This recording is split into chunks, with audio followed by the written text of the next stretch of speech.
जय हिंद दोस्तों, कैसे हो आप सब। आई होप कि आप अच्छे होंगे। तो आज हम करने जा रहे हैं विशिष्ट दुर्वृत्ति यानी स्पेसिफिक फोबिया। स्पेसिफिक फोबिया होता क्या है? स्पेसिफिक फोबिया एक ऐसा इरेशनल फियर होता है जिसमें किसी व्यक्ति को किसी वस्तु, उपस्थिति या उसके अनुमान से ही डर लगने लगता है। तो आइए समझते हैं क्या होता है। विशिष्ट दुर्वृत्ति एक ऐसा असंगत डर यानी इरेशनल फियर है जो किसी वस्तु या परिस्थिति या उसके अनुमान से ही होने लगता है। मतलब कई बार तो ऐसा होता है कि इसमें व्यक्ति को जब ये स्पेसिफिक फोबिया होता है ना, तो कुछ चीजें हो भी ना, जिन चीजों से वो डरता है उन चीजों के बारे में फील करके ही वो डरने लगता है बहुत ज्यादा। मतलब उसको इरेशनल फियर होने लगता है उन चीजों के बारे में सोच सोच के, और वो उसका एक बेकार का डर होता है। वो फालतू में उन चीजों के बारे में सोचता है जो उसके लिए बहुत ज्यादा हार्मफुल हो सकती हैं सोचते सोचते।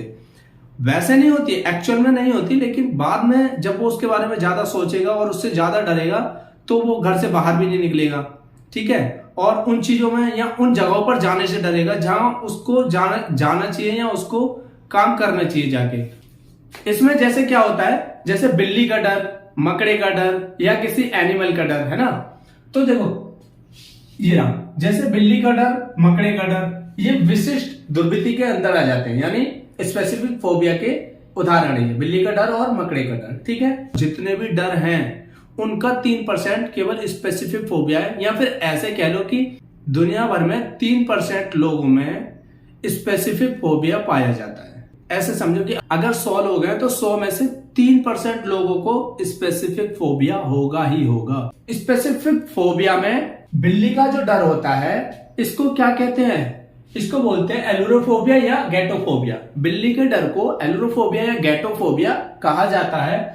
मकड़े के डर को क्या कहते हैं? मकड़े के डर को आर्केनोफोबिया कहते हैं, ठीक है। समझ में आ गया? होप की समझ में आ गया होगा, अच्छे से क्लियर हो गया होगा कि विशिष्ट फोबिया एक ऐसा इरेशनल फियर है जो रोगी को किसी वस्तु या व्यक्ति के या फिर उसके अनुमान से ही होने लगता है। मतलब ये दुनिया भर के 3% लोगों में पाया जाता है, या 3% लोगों को स्पेसिफिक फोबिया होता है, ठीक है। तो स्पेसिफिक फोबिया के कुछ टाइप्स हैं, उनको जान लेते हैं, ठीक है। तो देखिए स्पेसिफिक फोबिया में 3 तरह के फोबिया होते हैं, ठीक है। ये देखिए एनिमल फोबिया होता है, दूसरा होता है इनएनिमेट ऑब्जेक्ट फोबिया, ठीक है, और तीसरा होता है इलनेस एंड इंजरी फोबिया। तो सबसे पहले हम करते हैं एनिमल फोबिया। एनिमल फोबिया को जान लेते हैं। तो एनिमल फोबिया क्या है? एनिमल फोबिया, जो व्यक्ति किसी भी पशु या जानवर से डरते हैं उनको एनिमल फोबिया हो जाता है। जैसे बहुत लोगों को आपने देखा होगा, वो लोग कुत्तों से बहुत डरते हैं, ठीक है। जिन लोगों को कुत्तों से बहुत ज्यादा डर लगता है ना, वो मतलब कुत्ते को देख के एकदम से गायब हो जाते हैं। मतलब एक गली से दूसरी गली में निकल के जाते हैं, कुत्ते को देख लेते हैं तो मतलब इतना ज्यादा डरते हैं कुत्ते से। दूसरा, बहुत लोग होते हैं सांप से बहुत ज्यादा डरते हैं, लेकिन बहुत लोग आजकल सांप को यूं ही घुमा के फेंक देते हैं, ठीक है। लेकिन बहुत लोग होते हैं जिनको सांप से बहुत ज्यादा डर लगता है, ठीक है। तो देखिए कुत्ते को डर को साइनोफोबिया कहते हैं और सांप के डर को ओविडोफोबिया कहते हैं, ठीक है। इसकी कोई खास ज्यादा बड़ी वजह भी नहीं होती, और ये बचपन से ही किसी भी व्यक्ति में इसकी शुरुआत हो जाती है। एनिमल फोबिया क्लियर हो गया, ठीक है। अब करते हैं हम इनएनिमेट ऑब्जेक्ट फोबिया।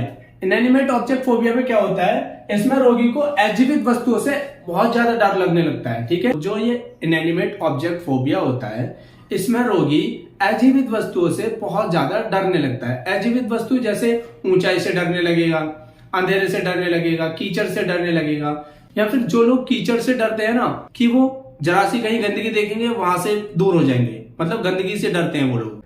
अंधेरे से डरने लगते हैं लोग, जैसे एकदम से लाइट भग गई एकदम से चिल्लाने लगेंगे। मतलब होते हैं ना कुछ लोग लाइट भगते चिल्लाने लगते हैं डर से।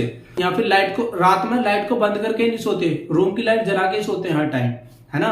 आपने देखा होगा, मतलब कहीं आपके आसपास या आपके भाई बहन या कोई भी हो सकता है कि बहुत लोग होते हैं रात में लाइट को बंद करके ही नहीं सोते, वो पूरी रात लाइट को जला के ही सोते हैं।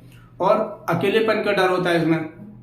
जैसे अकेलेपन का डर एक ऐसा डर होता है कि मतलब कभी भी रोगी अकेला नहीं रहता इसमें, मतलब उसको कोई ना कोई अपने साथ चाहिए ही होता है रखने के लिए, कभी भी अकेला रह ही नहीं पाता वो।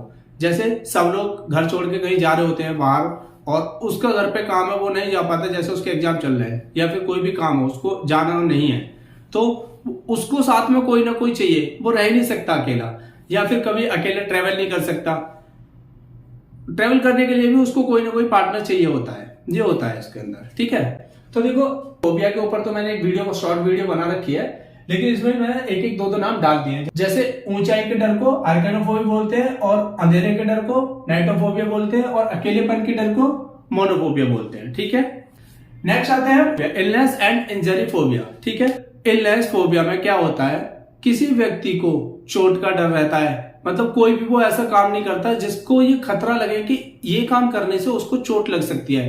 ठीक है, या बहुत लोगों को जरा सी कोई प्रॉब्लम हुई, वो तुरंत जाके हॉस्पिटल में एडमिट हो जाते हैं, या जरा सा सर में दर्द हुआ चले जाएंगे डॉक्टर के पास, दवाई लेके आएंगे 2-3 दिन की। ठीक है, और जब तक डॉक्टर मना नहीं करेगा तब तक लाते ही रहेंगे उस सर के दर्द की दवाई। नॉर्मली ये सर दर्द, पेट दर्द, ये गले दर्द, ये नॉर्मली चलते रहते हैं, ये हो जाते हैं, लेकिन कुछ लोग इनको बहुत ज्यादा डीप ले लेते हैं और उनके माइंड में उस चीज को लेके एक ऐसी थिंकिंग बैठ जाती है कि उन्हें बाद में ऐसा लगने लगता है कि उन्हें कोई बहुत ज्यादा या बहुत बड़ा रोग हो गया है। इसमें क्या होता है, जैसे कैंसर का डर, बहुत व्यक्ति मतलब उनके गले में दर्द हुआ, उनके माइंड में अजीब थॉट्स आने लगते हैं, कहीं कैंसर तो नहीं है, कहीं ये तो नहीं है, वो तो नहीं है, मतलब अजीब अजीब सोचने लगेंगे जिसका कोई मतलब ही नहीं है। ठीक है, या बहुत लोग हैं किसी बीमारी से पीड़ित है, हो सकता है उन्हें थोड़ा लंबा भी टाइम हो जाता है बीमारी से पीड़ित होने के बाद, लेकिन वो उस बीमारी को लेके ये सोचने लग जाते हैं कि अब तो मेरी मौत हो जाएगी, मैं बचूंगा नहीं, मतलब नेगेटिव थॉट्स आने लग जाते हैं उनके माइंड में, जबकि ऐसा नहीं सोचना चाहिए। जितना आप पॉजिटिव रहोगे आप उतना ही पॉजिटिव बनते चले जाओगे और उतनी चीजें तुम्हारी ठीक होती चली जाएगी। लेकिन जितना आप नेगेटिव रहोगे ना, उतनी ही नेगेटिविटी आपके माइंड में आएगी और उतना ही आप डीएक्टिवेट, डिमोटिवेट होते जाएंगे। ठीक है, तो इसलिए हमेशा पॉजिटिव चीजों को सोचो, पॉजिटिव चीजों के बारे में सोचो और पॉजिटिविटी लेके आओ अपने अंदर, जितना ज्यादा से ज्यादा हो सकता है। चलिए देखिए, कैंसर के डर को कैंसरोफोबिया बोलते हैं और मौत के डर को थैनेटोफोबिया बोलते हैं। ये क्लियर हो गया होगा स्पेसिफिक फोबिया और इसके टाइप्स। तो आगे हम नेक्स्ट वीडियो में करेंगे। तब तक के लिए आप खुश रहिए, बने रहिए और स्वस्थ रहिए, और नेगेटिविटी को अपने अंदर से निकाल के फेंक दो, क्योंकि नेगेटिविटी आपको हमेशा नेगेटिविटी में ले जाती है और पॉजिटिविटी आपके जो काम नहीं भी होने वाले होते हैं ना, उनको भी करा देती है। ठीक है, जितना आप पॉजिटिव सोचोगे, अगर आपको कोई काम बहुत ज्यादा टफ लग रहा है ना, यकीन मानो आप उसे भी पॉजिटिविटी के साथ कर दोगे, डेफिनेटली वो काम हो जाएगा आपका। तो इसलिए नेगेटिविटी को निकाल के फेंक दो, पॉजिटिविटी को लेके आओ। क्लियर? ठीक है, मिलते हैं नेक्स्ट वीडियो में, तब तक के लिए बाय एंड टेक केयर।